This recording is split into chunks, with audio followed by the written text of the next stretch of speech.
गेली 35 वर्ष अजितदादा आणि मी एकत्रित आहे ह्या सगळ्या महाराष्ट्राला आणि जिल्ह्याला माहित आहे। आणि म्हणून या ठिकाणी गेली अनेक वर्ष आम्ही कामकाज करत असताना दादांनाही मी कसा आहे माहिती आहे, मलाही दादा कसे आहेत ते माहिती आहे। दादा एक कणखर काम करणारं या राज्यातलं फार मोठं नेतृत्व आहे आणि एवढं मोठं नेतृत्व हे सुजलम सुफलम झालं तरच तुमचे आमचं कुठेतरी भलं झाल्याशिवाय राहणार नाही, हे प्रत्येक माणसाच्या मनामध्ये आहे। आणि म्हणून दादा आपण बँकेत आल्यानंतर आज बँक आशिया खंडामध्ये टॉपला गेलेली आहे आणि म्हणून या बँकेचा जरूर उल्लेख आज राज्यामध्ये परवा भानदास मुरगुडे साहेब आपल्या नगरचे आले होते, त्यांनी सुद्धा आवर्जून या बँकेचा उल्लेख केला। आणि म्हणून आपलं स्वच्छ काम आहे, होणार असेल तर होय म्हणता, नसेल होणार तर नाही म्हणता, ही आपली पहिल्यापासूनची ख्याती माझ्यासारख्याला माहित आहे।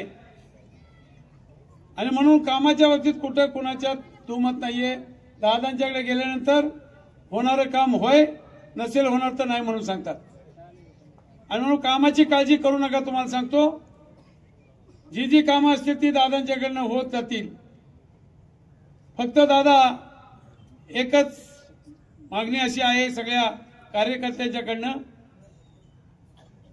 की अधिकारी वर्गांच्याकडनं आमच्या चुकीचं काम एकही करू नका, पण जे खरं आणि योग्य काम असेल ते कुठल्याही परिस्थितीत झालं पाहिजे, कुठेही त्याच्यामध्ये दुमत नाही झालं पाहिजे आणि कुणाच्यावर कसलाही अन्याय अत्याचार नाही झाला पाहिजे, प्रत्येकाला न्याय मिळाला पाहिजे, ही आमच्या कार्यकर्त्याची भावना आहे।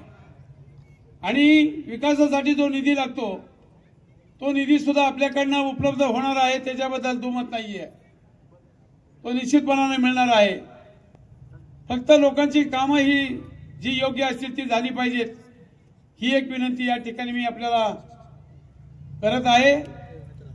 एकच शेतकऱ्यांच्या विषय म्हणून मी आपल्या समोर मांडतो। दादा, मी संपूर्ण तालुक्यामध्ये प्रवेश करायच्या अगोदर अख्खा 15-3 आठवडे मी पूर्णपणे तालुक्यातल्या गावागावात फिरलोय। फक्त तिथं लोकांची एकच मागणी आहे की फक्त हे दादाच्या कानावर घालून दादाच करू शकतात की कांदा आणि दूध हे शेतकऱ्यांचे अत्यंत महत्वाचे विषय आहेत, अत्यंत महत्वाचे।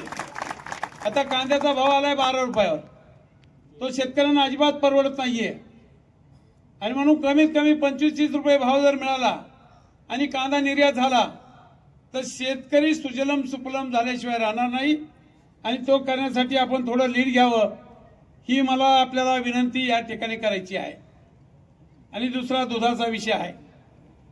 आज दूध मला वाटतं 25 का 30 रुपये ना, किती आहे, 26 रुपये दूध, ते कमीत कमी 35 रुपयापर्यंत तरी असलं पाहिजे। 35 रुपयापर्यंत दूध गेलं तर शेतकऱ्यांना निश्चितपणे चांगलं परवडेल, कारण आता खर्च खूप वाढत चाललेले आहेत। आणि म्हणून कृपा करून एक आमची सगळ्या शेतकऱ्यांच्या वतीने आपल्याला विनंती आहे की ह्या दोन गोष्टीमध्ये आपण लक्ष घालावं आणि लक्ष घालून शेतकऱ्यांना जेवढा न्याय देता येईल तेवढा देण्याचा प्रयत्न आपण निश्चितपणे करताल, व तो करण्यासाठी आपण करावा एवढी विनंती मी बसलेल्या सगळे शेतकरी वर्गाच्या वतीने या ठिकाणी करतो।